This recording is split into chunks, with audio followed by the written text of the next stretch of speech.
عطا جابر بن عبداللہ سے روایت کرتے تھے کہ نبی کریم صلی اللہ علیہ وسلم نے فرمایا کہ جو لہسن یا پیاز کھائے ہوئے ہو تو وہ ہم سے دور رہے، یا یہ کہا اسے ہماری مسجد سے دور رہنا چاہیے، یا اسے اپنے گھر میں ہی بیٹھنا چاہیے۔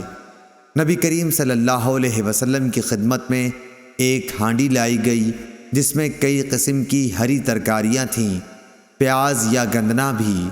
آپ صلی اللہ علیہ وسلم نے اس میں بو محسوس کی اور اس کے متعلق دریافت کیا۔ اس سالن میں جتنی ترکاریاں ڈالی گئی تھیں وہ آپ کو بتا دی گئیں۔ وہاں ایک صحابی موجود تھے۔ آپ صلی اللہ علیہ وسلم نے فرمایا کہ اس کی طرف یہ سالن بڑھا دو۔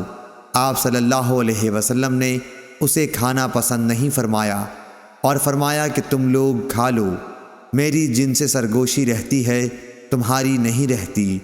اور احمد بن صالح نے ابن وہب سے یوں نقل کیا کہ تھال آپ صلی اللہ علیہ وسلم کی خدمت میں لائی گئی تھی۔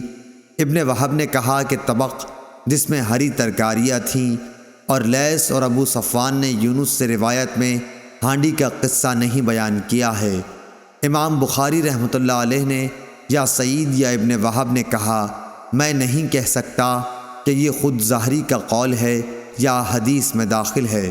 صحیح بخاری حدیث نمبر 855۔